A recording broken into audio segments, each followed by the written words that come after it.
Hello future doctors, हमें हर हालत में 650 प्लस मार्क्स लाने ही हैं एक गवर्नमेंट अच्छे मेडिकल कॉलेज में जाने के लिए।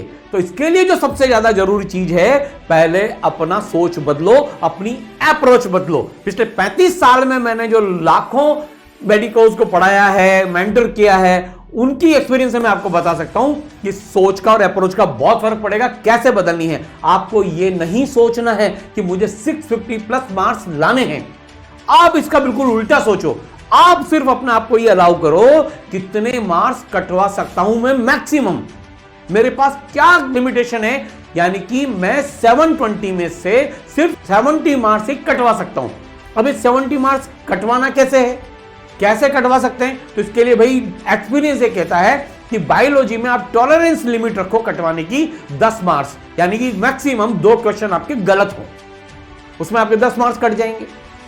फिजिक्स में आप रखो 36 मार्क्स लूज करने की बात। 36 मार्क्स का मतलब 9 क्वेश्चन तक आप अफोर्ड कर सकते हो। अब देखो 9 क्वेश्चन यानी कि 36 मार्क्स अगर फिजिक्स में कम आप करवा सकते हो 180 में से, तो सोचो आपके पास फिजिक्स में आपको लग रहा होगा यार ये तो अचीवेबल है। और 24 मार्क्स का टारगेट लो आप केमिस्ट्री के लिए, यानी कि 6 क्वेश्चन आप केमिस्ट्री में कटवा सकते हो। मैं ये नहीं कह रहा कि आपको कटवाने, अरे मैं तो कहता हूं पूरी ताकत से मेहनत करो, 700 प्लस लाओ यार, एम्स में जाके दिखाना है।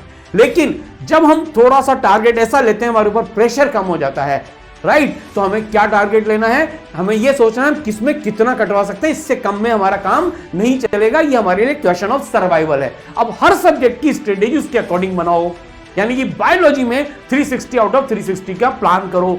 2 क्वेश्चन गलती से, सिली मिस्टेक से, पढ़ने में गलती होने से हो जाए तो सबसे पहले जब भी बायोलॉजी का क्वेश्चन पेपर अटेम्प्ट करो, डेली टेस्ट भी देते हो, तो हमेशा याद रखो कि आपको 50 में से 1 क्वेश्चन जूलॉजी का और 50 में से 1 क्वेश्चन बॉटनी का गलत करने की परमिशन है, इससे ज्यादा नहीं है। अगर इससे ज्यादा हो रहा है तो अपने आप को रिएवल्यूएट करो, रिकंसाइल करो कि गड़बड़ कहां हो रही है, स्पीड और एक्यूरेसी में कहां हो रहा है। और याद रखो बायोलॉजी में आपको कम टाइम में ज्यादा क्वेश्चन करने की प्रैक्टिस होना चाहिए। एनसीईआरटी लाइन से लाइन पढ़ी होना चाहिए, इसकी प्रैक्टिस करो, सिली मिस्टेक्स को अवॉइड करो, और कैसे भी करके बायोलॉजी में आपको 360 में से 350 प्लस लाने ही हैं।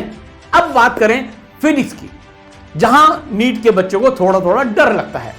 तो भाई नीट में आपका 9 क्वेश्चंस आउट ऑफ 50 क्वेश्चंस करने कितने, 45 क्वेश्चन, लेकिन फिर भी उसमें से 9 क्वेश्चन आपके पास परमिसिबल हैं। मैंने ही कहता आप तो फिजिक्स में पूरे के 180 में से 180 लेकर आओ, लेकिन आपके पास है तो आप यहां पर स्ट्रॉन्ग चैप्टर्स और वीक चैप्टर्स के बीच में डिसाइड करो।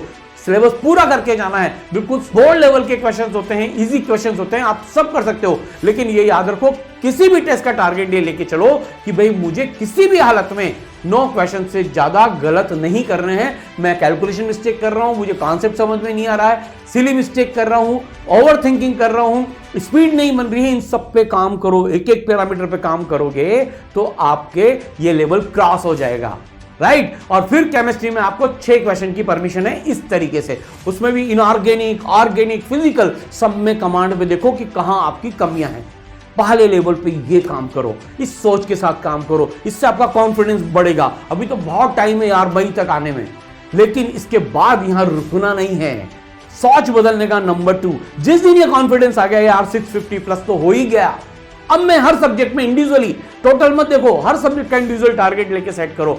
अब मुझे इसके ऊपर जाना है, फिर सोचो 670 अब मैं किस सब्जेक्ट में से कम करूं। चलो एक काम करते हैं, फिजिक्स में जो हमने लिए थे 9 क्वेश्चन, अब उसकी जगह 7 क्वेश्चन पर आ जाएं। केमिस्ट्री में जो हमने 6 क्वेश्चन लिए थे उसकी जगह 4 क्वेश्चन पर आ जाएं, जो हम मैक्सिमम गलत कर सकते हैं। इस तरह से, इस अप्रोच से चलोगे तो कॉन्फिडेंस ज्यादा बढ़ेगा, आपका भरोसा बढ़ेगा, आपकी स्पीड बढ़ेगी, आपकी एक्यूरेसी बढ़ेगी। क्योंकि नीट के एग्जाम में मेरा एक्सपीरियंस ये कहता है it is high scoring exam, और आजकल पिछले 2-3 साल से तो बहुत हाई स्कोरिंग हो गया है। तो हमें स्पीड और एक्यूरेसी का बहुत ध्यान रखना है। कॉन्सेप्ट तो सबको आते हैं, एग्जाम में अपना टेम्परामेंट कैसा है, साल भर हम किस टेम्परामेंट के साथ तैयारी करते हैं, इस पे डिपेंड करेगा। अगर हमने ये सोचा कि मैं 650 प्लस लाना है, तो अगर गैप बहुत ज्यादा है, 400 450 नंबर आ रहे हैं, तो दिक्कत हो जाएगी। लेकिन मेरी अप्रोच से काम करो, सोच को बदल लो, नहीं हमें सिर्फ इतने नंबर कटाने हैं, तो आप देखना आपको पता चल जाएगा कि नहीं यार मेरे बायोलॉजी में 2 की जगह 5 क्वेश्चन गलत हुए। तो गलत क्यों हुए, कौन सा चैप्टर वीक है उस पर टूट पड़ो, उस पर कूद पड़ो और उनको करेक्ट कर लो। उस टॉपिक पर जिसके गलत हुए 10, 20, 50 क्वेश्चन और लगा लो, PYQs कर लो, जहां से भी मटेरियल मिल रहा है वो कर लो, ई-सरल का मटेरियल कर लो, पर उस पर कूद जाओ। सेम वे फिजिक्स में भी आइडेंटिफाई करो अपने वीक एरिया, केमिस्ट्री में भी करो। हाँ, अगर आपका फिजिक्स स्ट्रॉन्ग है, केमिस्ट्री थोड़ा वीक है, तो यहां पर आप बदल सकते हो। 6 क्वेश्चन फिजिक्स में और 9 क्वेश्चन गलत करने की परमिशन है, इससे ज्यादा परमिशन नहीं करना है। अगर डॉक्टर बनना है, अच्छे मेडिकल कॉलेज से, गवर्नमेंट मेडिकल कॉलेज से बनना है, तो इस स्ट्रेटेजी पे काम करो। बहुत सारे स्टूडेंट्स को यूज कर चुके हैं, इवन रैंक 1 तक भी ला चुके हैं। मेरे पढ़ाए हुए बहुत सारे स्टूडेंट, मेंटर के बहुत सारे स्टूडेंट रैंक 1, टॉप 10 में बहुत सारे रैंक्स ला चुके हैं। ये टेक्निक मैं उनको भी बताता आया हूं, आज आपको भी बताइए। सोच बदलो, 650 प्लस जरूर आएंगे। Wish you all the best.